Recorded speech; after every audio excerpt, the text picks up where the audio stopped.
Alrighty, guys, Hey. grab your popcorn. Podcast is here.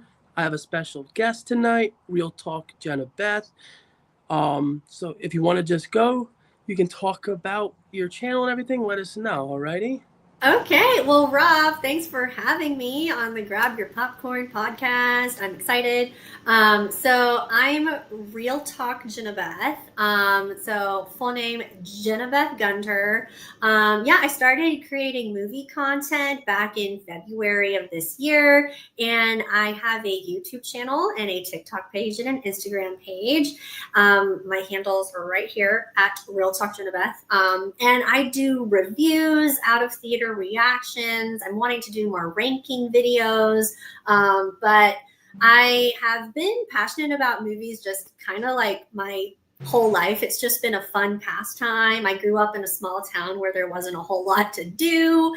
So anyways, I thought it would be a fun creative outlet for myself to start making content about something that I'm passionate about, which is movies, and just kind of seeing it where it goes from there. I was telling Rob earlier before we started recording that I have like a corporate job, and I'm also a mom. So, and both of those environments can get pretty mundane. So it's fun to have a creative outlet for myself. So anyways, if you feel so led to check out my content, I would appreciate it. And I would also love to support you as well if you're also a movie content creator. Yeah, no, and that's awesome. Like I said, I come from a small town. We had one little theater, and that was like what we did as kids, especially during the summer. A matinee. Your parents drop you off. They get to go do something. You get to do something. That was the best. Yes, there was a movie theater that was 30 minutes from my town that, like, by I guess now modern standards, with like the luxury loungers and everything's just kind of more bougie. It was just kind of like a very simple theater, not the most comfortable seats, but I would frequent that place a lot. So anyways, it's always just fun to go to the movies, whether it be planned or spontaneous. So well, and now we're summer, which is summer of blockbusters. And what was really cool is that the other night, my job, we could do like a little retreat. We go out on my lake. We do all this stuff. So I actually hooked up the projector, and we watched Jaws on the night of the 50th anniversary. Oh my gosh! And that's the original summer blockbuster, Right, yeah. So it was awesome. And I think that the one thing that keeps things going are summer blockbusters. Like Top Gun Maverick, when that came out, that because of COVID, that was like the one that brought people back. Yeah, it kind of resurged cinema in a way. Like it was 2022, but it just kind of felt like there was still that lull in movies, and then Top Gun Maverick kind of brought it back in a way. So, and it seems like box office numbers, like slowly but surely, are climbing. Yes. So anyway, I think we're kind of back into the era now of people going to the theater to see quality movies. But as we kind of alluded to a bit before we started recording, we also live in the streaming era more so than ever. Streaming was a thing in 2019, but it very much became a thing in 2020 and beyond. So we also are in just a different cinema landscape. But I always love the experience of going to an actual theater. So. That's me. And I think, and that's the thing, is everyone's going to take in their experience is different now. There are people that they would rather sit at home and watch it. They'd rather stream it. I'd rather physically put it on, because to me it just looks the best.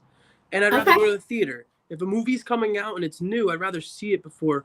First, I get spoilers. Second, before somebody tells me something about a stupid score. And third, because here's the thing. To me, scores are so weird, because you can go on Cinema Score, you can go on all these different ways, IMDb, and they're always so different. So it's like, what do you care about? Do you care about what these critics on Rotten Tomatoes says? Do you care about what other humans say on IMDb? So you really have to figure out what is your. So for me, it's just I'm gonna go watch it and see it for myself. I get it. Like if I'm interested right off the bat, even from a poster, because like I take it from me as a kid. Like I would walk the theater. If the poster spoke to me right away, which they don't do as much as they used to, because I don't know what they've done with posters, but they are boring these days. Because they're made for streaming clickbait.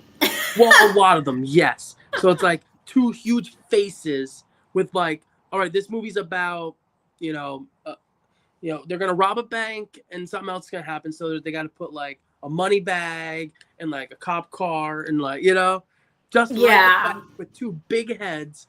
And it's like that's cheap. Like give me like something else, Like I when I saw Revenge of the Sith again, they did that awesome new poster. I'm like, why can't they do this? Like hire an artist. And that's why like a movie like How to Train Your Dragon.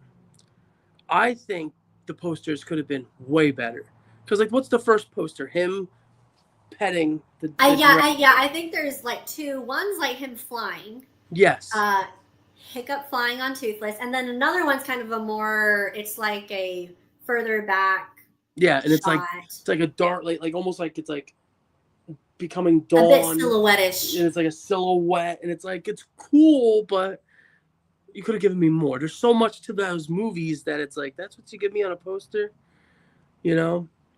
And then like, I'd love to talk about How to Train Your Dragon. I think that's one of those films that is going to get a lot of talk this summer because there are the people who have seen it who love it. I've talked to people who've seen it like 5-6 times because they're like, I get to go watch the movie that I grew up loving, but in a way, some people just think it's better in live action. And I know that sounds crazy, but some people have said that they love the way that they're able to take these characters and kind of evolve them a little bit. Mm-hmm. And I'm like, I get it, but at the same time, I enjoyed the movie a lot. I did. Mm-hmm. But there's something about live action that doesn't hit with me with certain things. Like I thought that when he was flying, it looked phenomenal. I was like, IMAX 3D is probably insane for this film. Because I take my nephew to a lot of these movies, and he makes funny comments like that where he'll be like, imagine seeing this in 3D, and I'm always like, don't say that because now I'm gonna have to go do that. But one of my things for How to Train Your Dragon is if you were to take it and put it with all the other remakes that they've made, and I'm including Disney, where would it rank for you? Because for me, it is very high because I think a lot of Disney's live actions have fell short than have lived up to the potential that they could be. Like for me, one of the ones that I loved at first, but then rewatching, I realized almost makes no sense is Cruella. Where it's Yeah. like you take this character who's supposed to be like this evil woman who's literally skinning dogs, and you make her this rock star life crazy person who's outgoing and you're supposed to like by the end of the film. But it's like, isn't the whole point of making a movie about a villain who you learn more about you're supposed to not like by the end?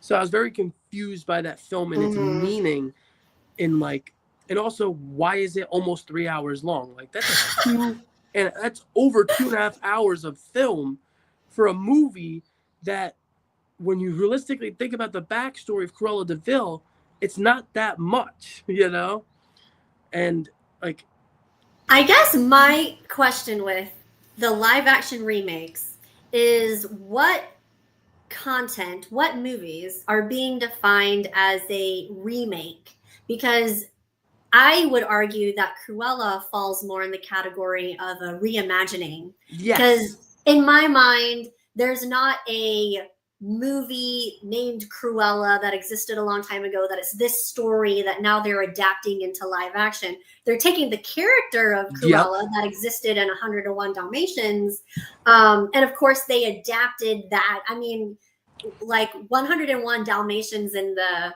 90s. Was the patient zero of live action movies. Yep.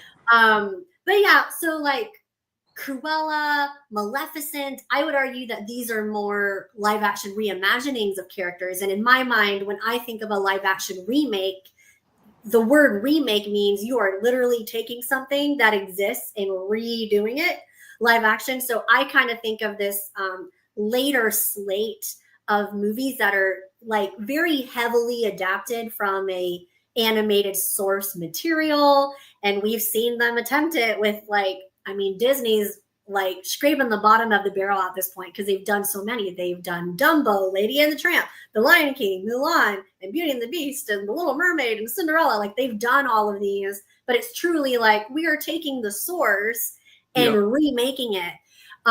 Where I think, although I haven't seen Pete's Dragon, for example, and I hear it's really good, I don't even know if I would call that a remake because It's it's more of a nothing like, reimagining of yes. something that's small that was existing earlier. So that's kind of my take with these category of remakes.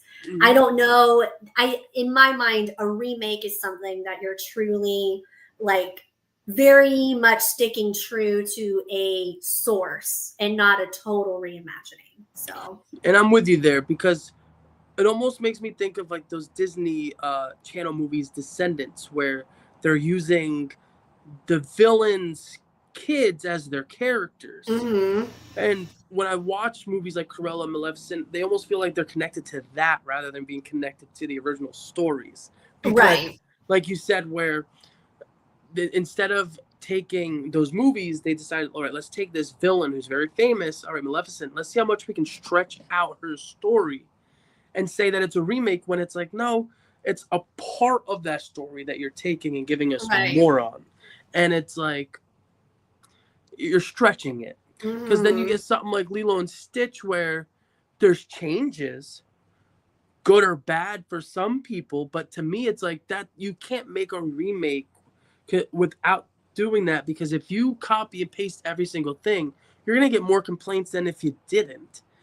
Because it's like The Lion King. As much as I think that movie is beautiful, it looks amazing. Um, I think the casting was fantastic. It's literally a shot for shot of the Mm-hmm. original film.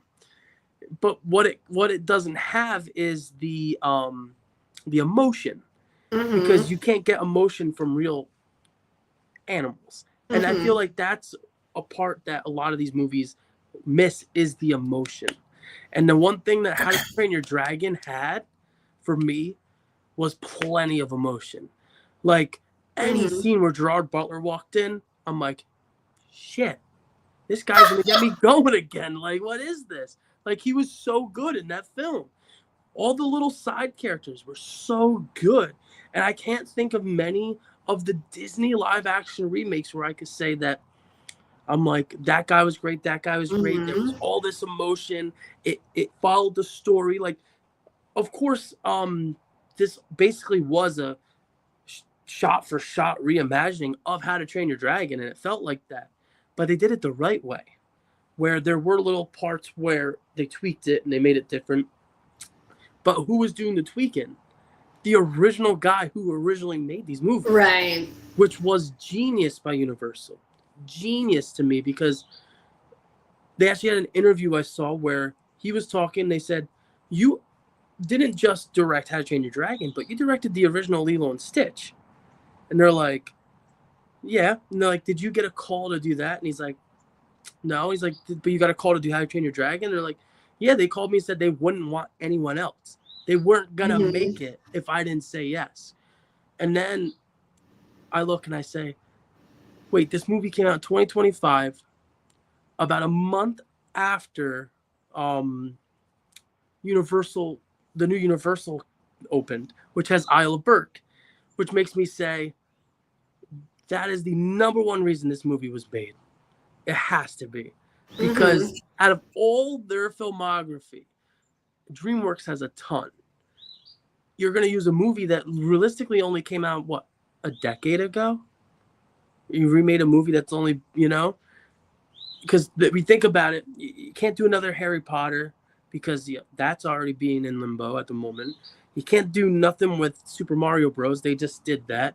So what's left? You can't do another, monster movie. We got to do something here. We got to make this money. Let's do How to Train Your Dragon. But they were smart about it. And that's the thing, is like Disney can do that all the time, where we're going to put a new ride out. Let's do something with this ride. Let's market it. But it never does well. They do make, and that's the thing I am upset about with Disney, is their marketing lately.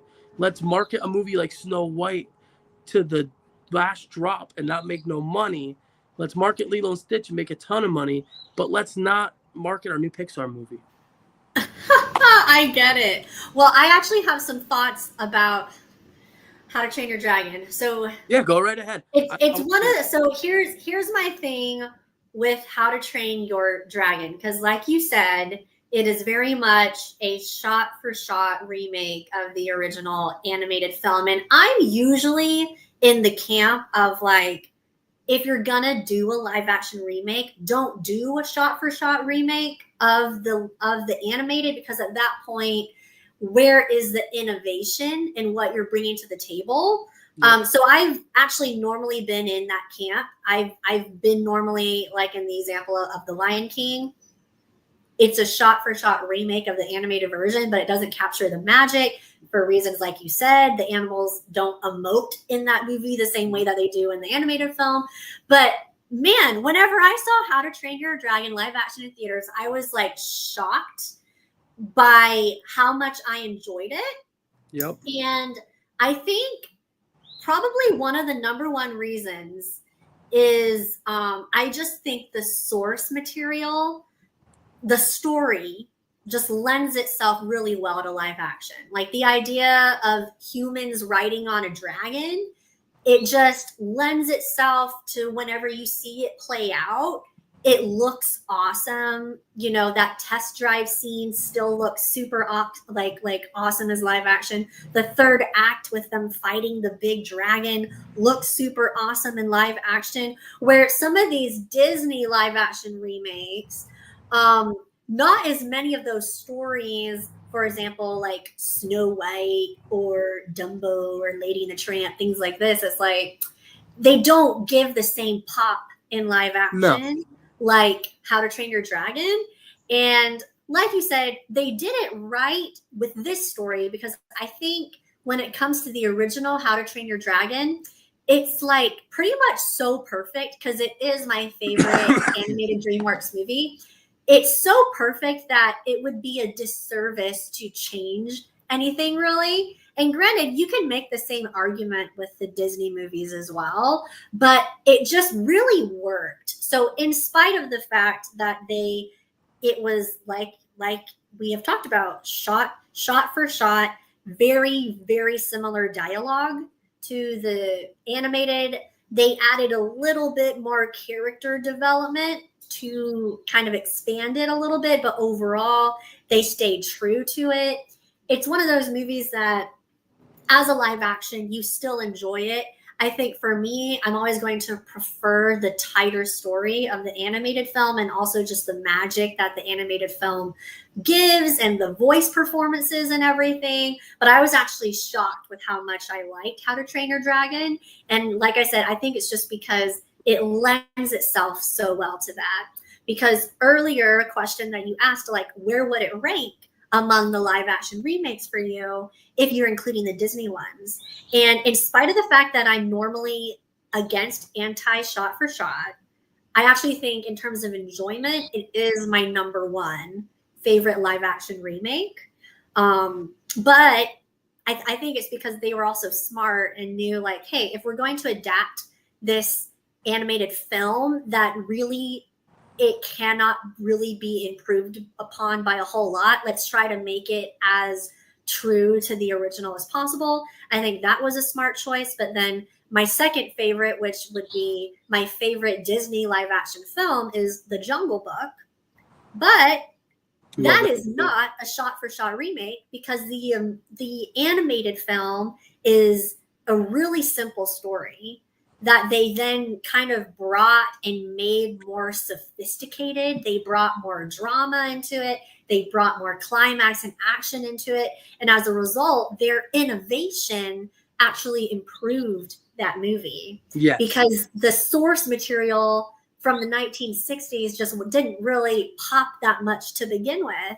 But it becomes tricky whenever you're trying to adapt like the Beauty and the Beast, that was the best picture winner in 1991, and you're like, yeah, let's make this into live action remake, you're not going to be able to capture that same like magic as the No. animated film. And even though it's not like it doesn't work in live action, I just think that a story like people riding on dragons for How to Train Your Dragon, I think that works more in live action than maybe some of these princess movies and whatnot. So, anyways, I kind of have mixed feelings with the whole live action remake era that we're in, because a part of me really does applaud Disney for being innovative and at least trying something new and not doing literal shot for shot remakes of all of their animated films. I applaud their innovation. But at the same time, DreamWorks did pull it off with How to Train Your Yeah. Dragon by taking that approach, and it was actually better to play it safe for them. So I have mixed feelings on it, but See, I I'm with you. surprisingly enjoyed How to Train Your Dragon. I'm with you there, 100%. Because to me, I actually think the Jungle Book, Aladdin, like there's a couple where if you take the princess element out, where it's like the dancing and the ballroom scenes and like it almost makes those like Dumbo, where they had to add all this extra hour of like Dumbo. The original movie's just over an hour long, Right. and Yeah. it's not much of a story. There's not much there. So, when you really realistically think about a lot of these princess movies, it's the same way where it's the run of the mill stories, but just plugging in a different, where they are, who they are, and what the main source of what. So it's hard when you're taking these films and you're reproducing almost the same thing over and over again. Where when Mm-hmm. they did something like the Jungle Book, where you said it was innovative, where um much was more like the one that came out in the mid 90s, the live action, where they kind of took that approach. And John Favreau, I will say about him, is he just knows how to direct films. He knows how to Mm-hmm. take source material and say, hey, I'm going to make something you're really going to like. And I think that's what they have to do, is figure out what film, like to me, Robin Hood. Where the hell's Robin Hood? That would be fantastic. Where I heard that they're doing the Aristocats. They're using a jazz musician as the director. That sounds fun. But there's so many to me that could be well done. They're just not choosing those movies. And I think DreamWorks is showing them, hey, if you use the correct stories, you can do well. We did it on our first shot. We didn't take Shark Tales and decide to make it live action. We took How to Train Your Dragon, a movie that you're saying, yes, people love dragons, because to me it's like they got dinosaurs. They could put out 90 more Jurassic Park movies and people will go watch them because people like dragons, people like dinosaurs. And it's the Mm-hmm. same thing about dragons. They could put out 10 more of those movies and people will still go watch them because dragons are big, dragons are liked. And Mm-hmm. Disney has to, and other companies too, Paramount, all these other companies, they have to just figure that out. Where is the niche? What is right now that's big? And what's big is being able to do it right. And that's the problem, is like Snow White got killed before it even had its first official trailer out. You know? Oh yeah, Snow And White. yeah. I will say my take on Snow White is it was not a dumpster fire. No. It was decent. It's not top tier Disney live action remake, but it's not at the bottom. But It's in my yeah. midway. It's in my midway because I would put How to Train Your Dragon at like 3, because I enjoy the Jungle Book. I like Aladdin. I like Peach Dragon, but then I do like How to Train Your Dragon. Peach Dragon, if you've never seen it, it is a good watch. It's really good for kids, I would say. It's a fun little dragon story about a kid finding a friend, you know? Mhm. And I enjoyed it. It was heartfelt, but it was nothing like the original. The original Right. Which short. which in my mind, I guess I wouldn't classify as a remake because I It's feel almost like like we're it's such taking a the name. big Like, reimagining. Yeah. yep. But then that's where I get into companies that just don't. understand, like, hey, we're releasing a new Pixar movie this year that we've been telling you about for 2 years, but we're deciding that this next 6 months we're gonna totally forget to tell you anything about it, unless you go to a movie theater and you see the posters and the standees and all these big things. But they don't realize not everybody goes to the theater anymore, and the only way to get to people is through what we're doing right now. Like social media and all these things. But I didn't see nothing for Elio. I just knew about it because I've I heard about it agree. since 3 years ago when they announced it, and right away I was like, and Pixar's doing aliens. I'm in. Like Hmm. that's instantly me. It's like new idea. I'm in. It's Pixar, and I'm not gonna lie, I really enjoyed that movie. Like I don't know what it was. I just felt like it had so much heart. I enjoyed all the characters. I just thought that it was that big, like, we needed this Pixar. After what Lightyear did, and then you have Toy Story 4, which I enjoyed, but it's the fourth movie in a franchise that's now getting its fifth movie next year. Like, Hmm. and what came out last? Oh, Inside Out 2, great movie.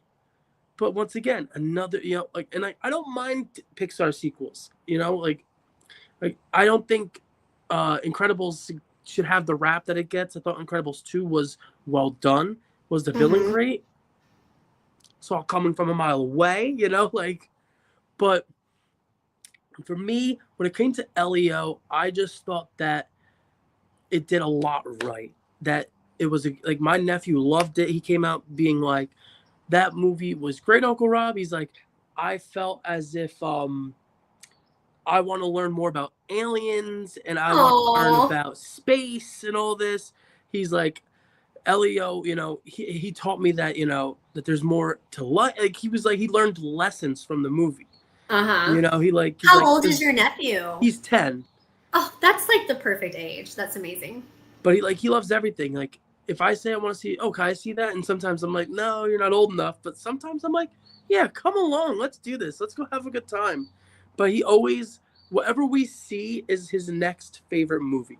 So like we saw How to Train Your Dragon last Friday or wherever we saw it. It was his new favorite movie.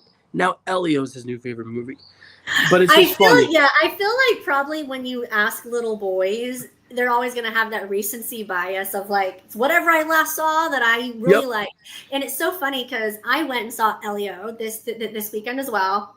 And at the end, I was sitting next to a little boy and his grandma, and I asked the little boy, did you like this movie? And he said it was his favorite Pixar film. That's awesome. And he looked like he must have also been around 10. And granted, it could be recency bias. I don't know what other Pixar movies he has seen, but he really enjoyed it. And I agree with you. There was very, very little marketing for Elio, which is unfortunate. And I think it's not just us in the movie community that complain about just kind of the endless amount of legacy IPs and sequels and remakes that we're seeing in film nowadays. Like, just even regular people are like, whatever happened to the good old days of original stories? And yes, I will put some blame on Disney for not placing enough marketing for Elio, but it's also like 25% of it is back on the audience members of The like, are you consumers going of to like, pay to go support this original yep. story? Because the data's in the numbers. So if you're not going to go support an original story at the theater, it's going to discourage these studios from coming out with original stories. So Mm-hmm. even though I figured Elio like probably wasn't going to be like top tier for me going into it, I still wanted to go support it. I wanted to go support like, hey, I'm here to see this original movie. And I agree. And I guess for any listeners that don't know the premise, so Elio is a little boy that lost his parents, and he's then placed with his aunt, and he feels really alone in the world. he's unique and different and feels like he doesn't truly belong. His aunt works for like the Air Force or something, and he gets it in his head that he wants to be abducted by aliens on purpose. Like he Yep. wants to leave Earth. He doesn't feel like he belongs on Earth. He wants to purposely get abducted by aliens. And lo and behold, in true Pixar fashion, he does come in contact with aliens that indeed come and abduct him, and he's happy about it. And he kind of lies his way into having the aliens that abducted him believe that he's Earth's ambassador and that he's Earth's leader. And then Yep. kind of the plot goes on from there. He makes an alien friend and all this. And, it's a story about grief and belonging, and found family. And so it's really sweet and heartfelt. And kind of like you said, Rob, they've been teasing this since 2023. The first teaser trailer came out in June 2023, and I actually did not see that teaser trailer. I watched the movie that came out in theaters, and then I went back and watched that teaser trailer that came out in 2023. And it's very clear that the story that they had in mind in 2023 is different from the final cut that you see. 100%. So with that, I do believe that just even with the evidence of that, there must have been some reworks of the story. Sorry, I need to get my weenie dog here. She's like wanting to come up. Come on, buddy. Come here. Oh no. No, I'm with you there. I feel like, in a way, they saw what was happening with their other movies and said, we have to figure out a way to not plug in all these things that people don't like. Because the one thing Disney did was they started putting things in their films that they never had in their movies, and it kind of made they saw this happen with their money. Because it's like, if you keep putting things in your movies that people don't want to see because you're going to take your child to see this film, because that's the number one thing. Is I might be a D23 member and have everything that says I'm a member for Disney, all this. I might be a Disney adult, but at the end of the day, I still watch these movies with my daughter. My daughter, I watch them with my nephews, my nieces, and they're younger. So if I had to say oh, I want to see this movie, first I have people who will say to me, is there anything in there now that's and they're asking about Disney. It's not like they're asking that about the newest Nickelodeon movie or whatever's out. They're asking that about Disney, which this didn't happen 10 years ago. So It's nice that this movie literally had nothing like that. I could sit down with a 2-year-old, watch this movie, and they would get, something out of it without having their parents sitting there hoping that they don't hear something or see something they don't want them to see. And I think that's why it felt like it was different than what they originally had made. Is they said to themselves, let's go in, let's figure out, hey, what are we going to do to make this something that everyone wants to see? But that's why I felt like it's an original movie. You've never done Aliens. Market the film, people. But I know, which is a bummer. But yeah, so I guess there's I stated this in my review. So if anybody, like I said, plug in my YouTube channel, TikTok page, Instagram page, because I did post my LEO review. But I did say that due to the reworks that I think went down, because the evidence, like I said, is in the trailer versus what we see, at least the teaser trailer, it does look like some core parts of the story were kind of reworked a bit. And as a result, I don't know if this version that we're getting in the theaters is drastically better than what they originally had in mind in 2023. But as a result, I think that this is still a solid, good Pixar movie. I mean, Pixar has not put out a objectively horrible movie.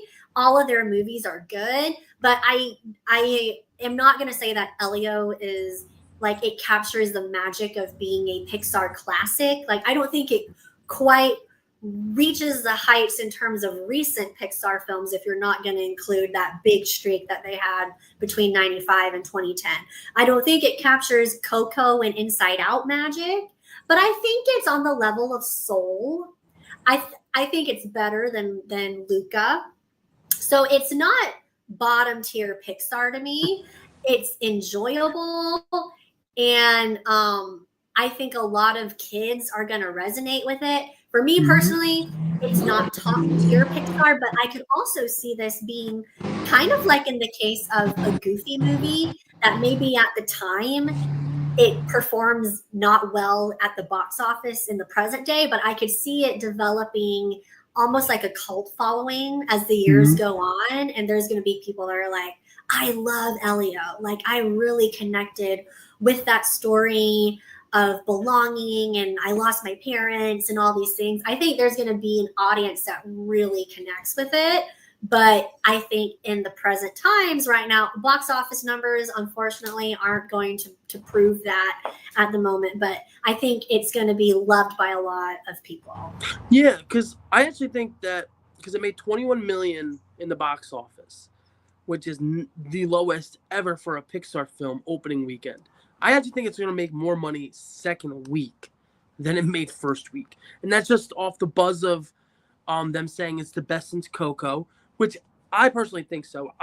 Soul for me was like I liked it the first time I watched it, and then after that I was like it didn't do it for me. And the same thing with Turning Red. I actually, which was weird, I saw Turning Red on streaming. Then I saw it in the theaters when they brought them back, Luca, Soul, and Turning Red. I liked it more the second time, but it's still not top tier. And for me, Luca, what I like about Luca is Luca's the perfect, like, throw it on, hour and 20, little story, good for anybody. But to me, that could have been a Disney original film. I don't think that needed to be a Pixar big Yeah. budget film. Yeah. Luca, in my mind, and I know there are people out there that love Luca. They That love it's like, it's so underrated. For me, it's correctly rated. It's kind of in the middle. It's not like bottom tier, but nothing about it to me really stands out with a lot of like punch and magic kind of thing. But yeah, I really enjoyed Elio. I'm sure maybe at some point on my channel I might do a Pixar ranking or something. I'd have to really think about it. But yeah, like Elio, I would probably put it somewhere around Elemental and Soul, but Yeah, above Luca. I'm one of those. I freaking loved Elemental. I love Elementals or Elemental. Yes, I love that one. When my wife was in the hospital having the baby, I can remember after we had gotten out, she's like, "How many times did we watch Elemental?" And I'm like, "Probably like 6 times while you were in there for your 4 days." And she goes, "Thank you. There's something about that movie that like kept me at bay." And so it's got that special thing for us now. But like, yeah, like I loved Elemental. I think over time it's gonna get a way bigger following because it is such a sweet and well done story. Oh yeah, I like agree. what it does for like the love part and all that. And like, wanting to be part of something that's different than who you are, like I love that film. But we do have some comments in the comment section. Like we have, if you both had to pick an animated film that hasn't been done in live action yet, what would it be? And that's coming from Where is James C? I'm trying to think. If I had to pick one, you can go first if you have one. I think the Disney animated film Atlantis would look great as live action. It's got that classic adventure, Lost Empire feel. I think it would look really good. You could blend elements of like science fiction with Indiana Jones 100%. Temple type stuff. So yeah, that would be my pick for something that I think they could actually perhaps improve the story and the experience with live action. That's what my wife has said time and time again. She's like, first off, where's more Atlantis? And where's live action Atlantis? She's like, they should do a show on Disney Plus. And I'm like, they should do a show on Disney Plus. Because it is one of the smarter ones to do. I think the same. What about you, Rob? What are your thoughts? For me, let's see. I'm gonna say Hunchback. Oh, I think, I think they're making it. and I've heard Whenever that. I looked on an article, and granted, I don't know if like it was all fact checked, but it was like showing the upcoming years of what Disney had planned as live action, and Hunchback was one of them. So And my thing is, they have to do it right. Don't go and get Ryan Gosling to play the freaking Hunchback of Notre Dame. Go and get some guy who actually would play a good Quasimodo, who looks like a Quasimodo. You know, like, like is that like what if like you're an actor? Is that insulting? no, but it's like Someone's like, you if you look look the like role, Quasimodo. yeah. Like if you look the role, just go with that. Just don't be like, You like oh, own it. Like, yeah. yeah, I could play Quasimodo. Well, that's like with the Avenger, like with X-Men, and like them saying that they're trying to find a new Wolverine, but they want to go comic accurate by getting like, a 5'2" Wolverine, and it's like, are they having a problem doing that because they don't want to like insult somebody by saying, "Hey, we're grabbing you because you're gonna be the real like comic accurate Wolverine," rather than Hugh Jackman, who's like 6'3" out there playing him, you know? And Yeah. that's how I think is because like to me, Hunchback also has to be a little dark. Um, I know it's hard for Disney to say, oh, this isn't exactly for kids, but in a way, if you've ever heard the original Hunchback story, and even like the villain from the Hunchback movie from '96 is one of the easily one of the evilest villains in all of Disney movies. Like, so I think it's one that can also be done really well, if Yeah. done I right. could see that being like a cool gothic type Yes. feel. Yes. Yeah, that'd be cool. And I did want to respond with where is James C about Cars 2 being brutal. My hot take is Cars 2 is not a bad movie. It's a bad sequel, but I don't think it's a bad movie. It's still enjoyable, but yeah, it wasn't necessarily a good sequel to the original Cars. Cars fandom gets to me like crazy because over time I'll go back to like the Disney things that like they'll release like marketing, and if you go to these pages and you look through the comments, there will be hundreds, maybe thousands of people commenting, where's Cars 4? We want Cars 4. So you will complain that a movie gets one sequel, but you want a fourth movie in a franchise that I thought was done after one. Because I'm one of those people, Cars puts me to sleep. And I don't know what it is. If I need something to put me out, I put on Cars. And you can ask my wife. But Cars 2, all right, let's get into spies and go crazy. Cars 3, didn't mind it. But to me, to sit here and see original films not get pushed, but then you want a fourth movie in the Cars franchise? What is this? I get it. That'd be like me saying, like, give us another Home on the Range movie. Like no, we don't need that. So it's interesting with Cars and on this being on the topic of Pixar. So at the time, whenever Cars came out in 2006, it was my least favorite Pixar movie. Because if you think about everything that they had come out with from 95 to at that point, it was at the time, I think, the most negatively received Pixar movie, but it was still good.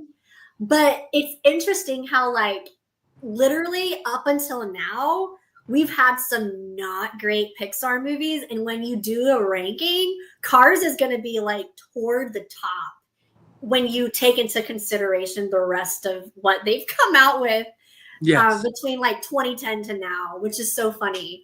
But if you were only doing a ranking from their films of like 95 to 2010 or something, then Cars would be toward the bottom. But then but then you look at the past like 20 years or I guess 30 years, and it's like it falls actually more toward the top. I'm going to shut my blinds because I'm like getting blinded over here. Yeah, you're getting that end of the day sunshine in there. Yeah. No, because when it's funny because like I always talk to people about Disney. Everyone has their guilty pleasures. Like I have movies that I love that my brother, who's 37, and is also a Disney nut, he hates. Like I personally love Chicken Little because I remember seeing that in the theater. You know, one of those movies I'll never forget watching. You know, but he hates it. He'll tell me like that's one of the worst Disney movies ever made and all this.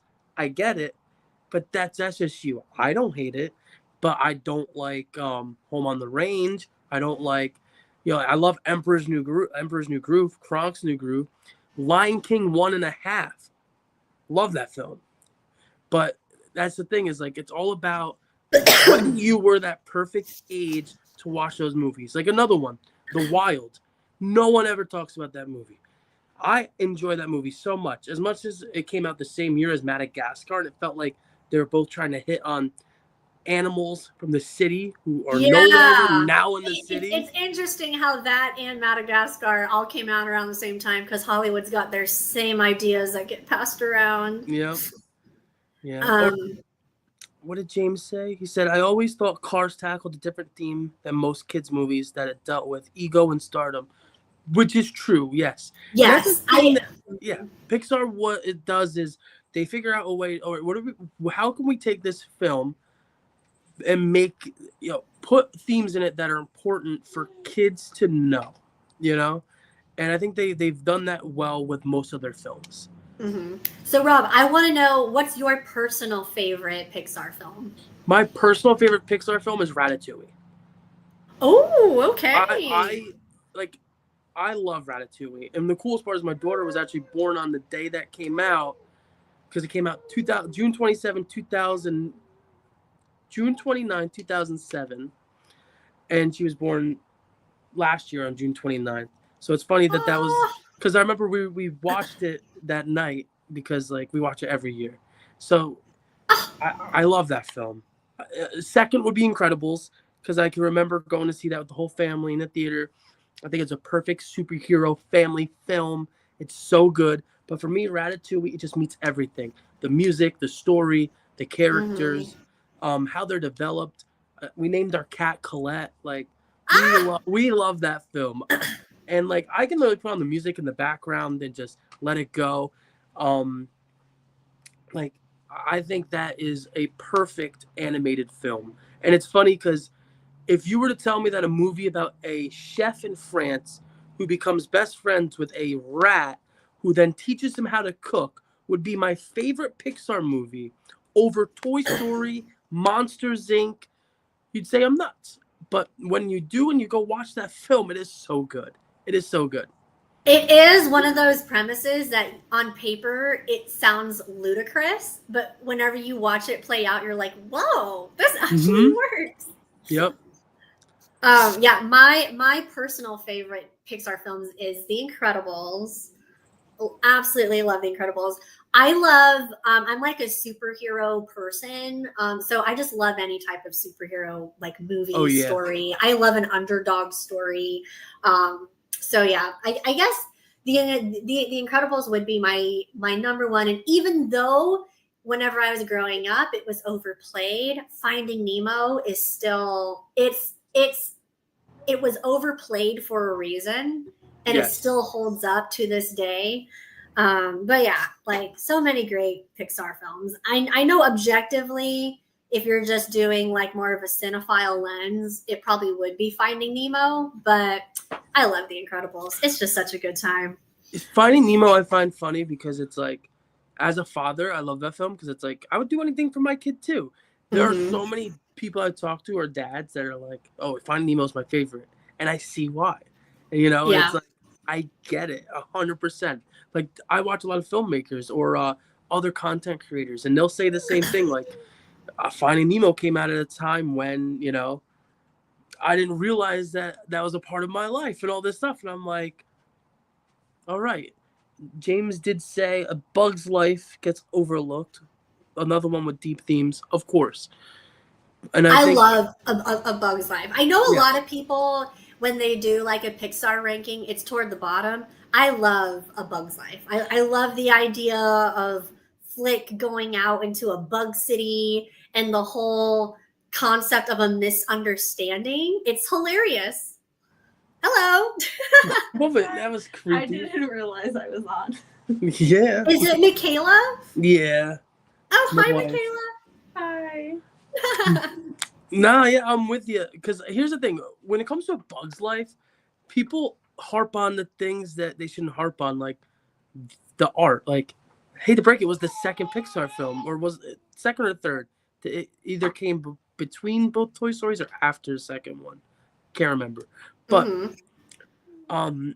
because DreamWorks tried to do Ants, which is a nowhere near as good as A Bug's Life. But I love the themes, and I can't think of I think top 3 villain in Pixar comes in that film, because to me, Oh my goodness, Hopper? so He's an incredible good, villain. so good. Yeah. Like, to me, besides Syndrome, he's got to be in the top. Like, Him, Syndrome, and the bear from Toy Story 3. What was the bear's Lotso. name? Lotso. Lotso. Yep, Lotso. Such a good villain. love Lotso. But I think a great way to end off today would be, what are your your movies you're looking forward to that haven't come out, let's say this summer or rest of the year? Like, what are you looking forward to for the summer, maybe rest of the year, maybe, because we got like Avatar at the end of the year. What are you looking forward to? Well, I think I am so cliche that I fall in with the rest of the crowd that Superman is my most anticipated movie. I already have my advanced screening tickets, not super advanced. It's like the Amazon Prime screening. I did the same thing. Yeah, so I got my tickets for that. I'm super excited. I love James Gunn's previous films, so I'm really excited to see what he does with Superman. And of course, being a Marvel girly, I super love Marvel. I'm so excited for the Fantastic Four. So And I love the Thunderbolts that came out this past May, so I'm really excited to kind of see how they're gonna build it up for Avengers Doomsday. So yeah, those are like my top 2 most anticipated right now. In terms of like some things I've seen already that I was looking forward to seeing, I saw F1, which is out this weekend, and I think for like a classic blockbuster dad movie, it's a really good time. It's a very generic story, not a lot of depth there, but the visual effects, the sound design, the music, top notch. And I saw Jurassic World Rebirth last night. And it was an enjoyable Jurassic World movie. It's not to the levels of Jurassic Park or Jurassic World, but it's enjoyable. Once again, pretty generic story. The characters don't overall stand out, but there's sequences in there that really stand out. It's a good monster film, not so much of a soap opera. Yeah. So anyways, I'm glad I got to see those because they were on my list this summer. So I'm glad I got to see F1 and Jurassic World Rebirth, Elio, which I, really enjoyed this past weekend. So yeah, like I honestly think out of a lot of summers, this summer has a lot of killers at the theater. I was telling my family, I was like, y'all, I'm gonna be like spending money at the theater this summer. Oh no, you're gone. It's black. Uh-oh. This isn't even my own live stream, so I can't even end it. I guess it's just me and James C over here until Rob comes back. Oh. Nope. He's definitely going to have to edit this part out.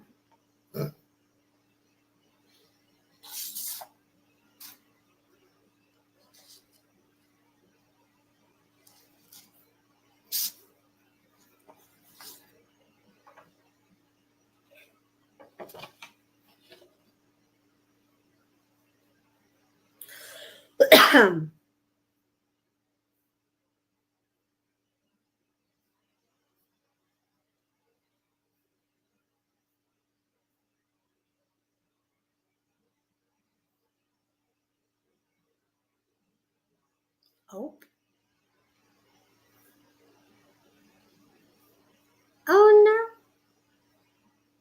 It's still black.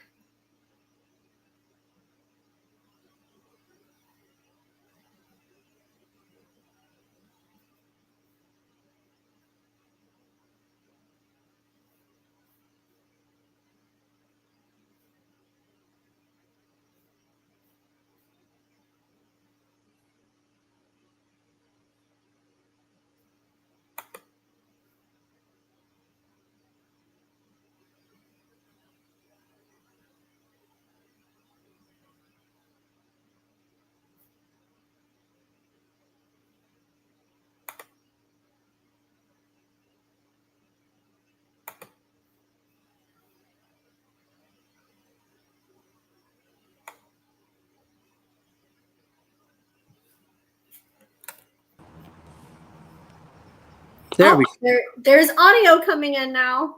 Yeah, I don't know what happened. Somebody tried to call me and it cut everything out. Oh That was wow, yeah, odd. because now it's just like black. But at least I can hear you. Oh wait, now I can see you. Yeah.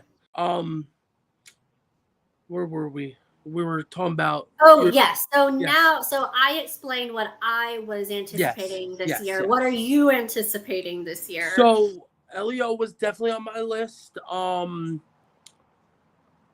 So for me personally, yes, Fantastic Four, I'm very excited for. I think that there's a lot to live up to because I actually am not a hater of those Fantastic Four films from the original 2000s. I actually enjoy them for what they are.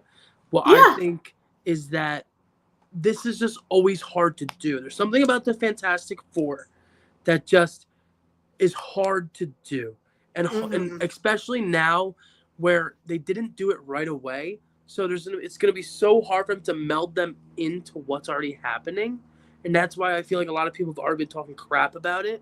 But I'm gonna see it for what it is. I like the people who they chose to play these characters. I Mhm. love the fact that they went with the original Silver Surfer, where if people don't know the comics, they wouldn't realize that there are multiple Silver Surfers, not just one gold, one silver guy. Like, Mhm. um, I did enjoy Thunderbolts, which I was excited for.